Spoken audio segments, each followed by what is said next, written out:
what we've covered so far are, I'm not going to say the most important, but nonetheless extremely important principles. They're all equally important, everything. So very difficult to say, which ones, get retirement out of your head. That's important, because it helps you realize that every day that you go to work is not a horrible day which brings you one day closer to retirement. No, that's not how this works. It is a privilege that God allows each one of us to get up in the morning and go out and serve his other children. And we throw ourselves into the week with joy and enthusiasm, not with despair and unhappiness. And that brings us to another really important point that I think if I can leave you with these points plus this one I'm going to talk about now, I've really equipped you with a set of valuable tools. Now, it's not all 10, because it is true that I did break down the principles of the Hebrew scriptures when it comes to making money into what I call the 10 commandments for making money in my book. But at least we've covered a good few of them. This one is very important. They're all very important. None is most important, but they're all very important.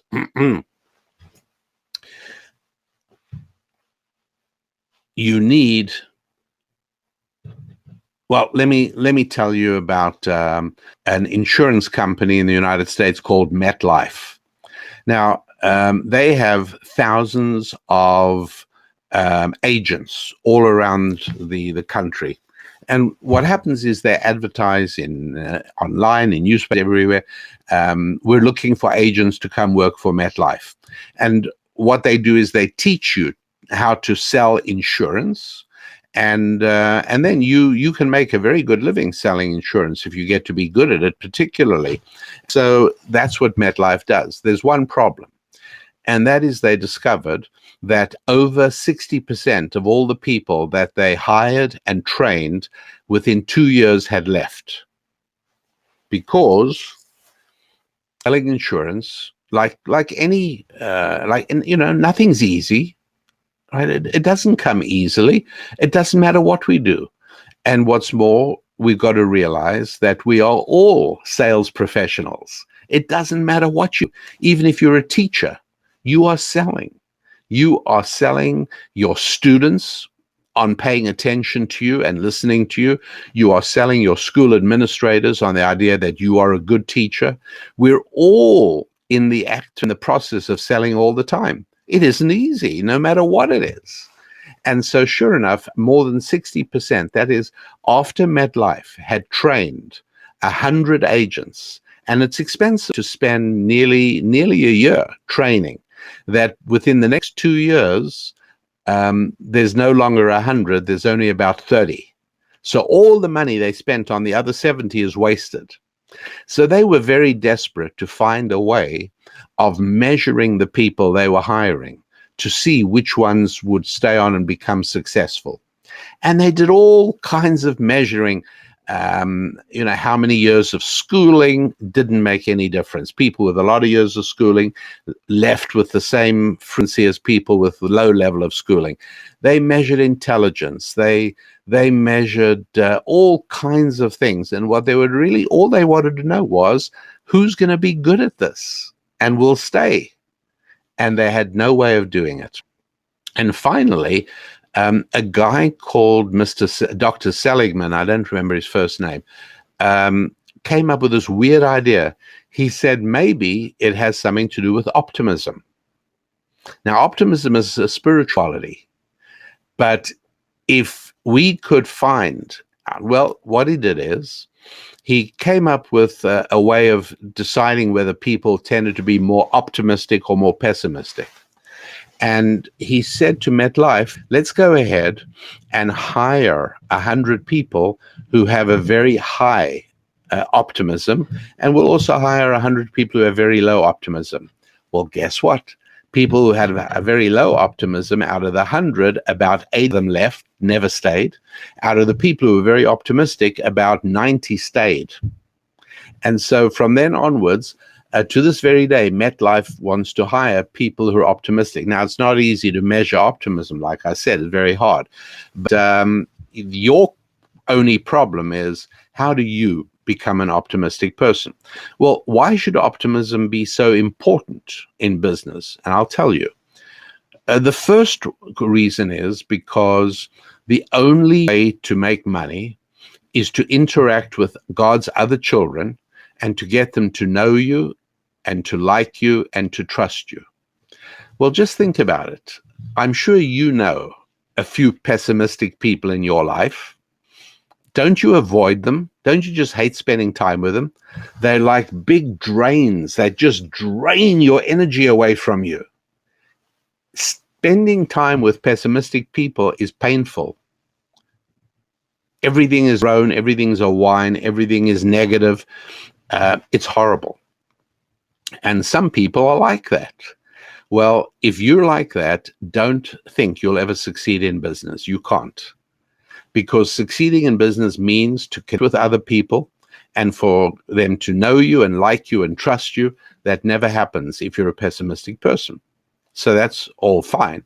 But how do you increase your level of optimism? And I'm now going to let you in on a secret that is not known. Outside of this field of ancient Jewish wisdom, everyone says, oh, to be optimistic is very good.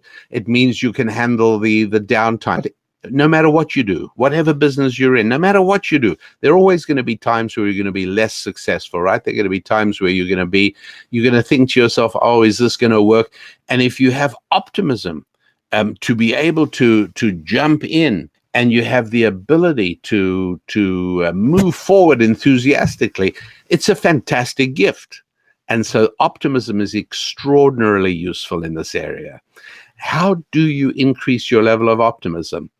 Well, you may laugh at me, but I beg you, please try this. Please try it.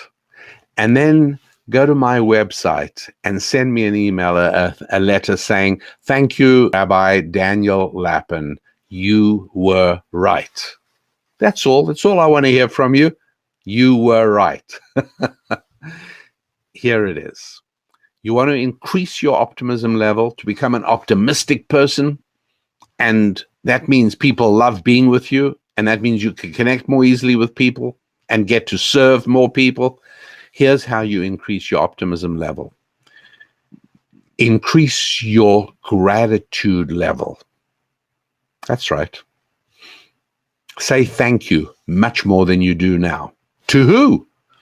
Well, if you are a person of faith, that makes it much easier because you can start your day every day by thanking God for a beautiful sunrise and for restoring you to life and giving you an opportunity to live another day. There's plenty to thank the Lord for. If you're not a person of faith, well, then all you can do is find other people to thank. It doesn't matter for who, for what. There are so many times during the course of a day where somebody does something for you, but you dismiss it as part of their job. So it doesn't occur to you to thank them. Start training yourself to thank them. You'll bring great joy into their lives, but even more importantly, you will add to the optimism in your own life. And so whether it's the person in the grocery store who hands you pay and they hand you your package, why not just say, I want to thank you. You really do a great job. I appreciate it. You'll see their face light up like you've never before seen them like that. But by expressing gratitude, and then you need to find ways to do that at least 5 times a day. That's right. Count them. 5 times a day, you need to find an opportunity to thank somebody. Let's say you have a spouse, you got a husband or wife. When was the last time you thanked them? Thank them today, sincerely, and say, I'm sorry, I really don't thank you enough, but I want to thank you for, and you can list, say what it is. And 2 days time, thank them again for something else. If you're lucky enough to have a good spouse, there's no shortage of things to thank them for. Run into an old teacher you had when in school. Go up to them. Look them up. Phone them. Hey, you may not remember me. I was in your class in 2016. And I just want you to know I've never forgotten you. And I just want to thank you. It's a bit late, but I still want to thank you for what you taught me.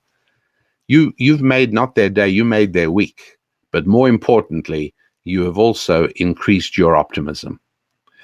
Please do not underestimate how important it is for you to be optimistic, feel optimism, and radiate optimism. And the way to do that is to express gratitude on a constant and regular basis. You will be astounded, the results, absolutely astounded.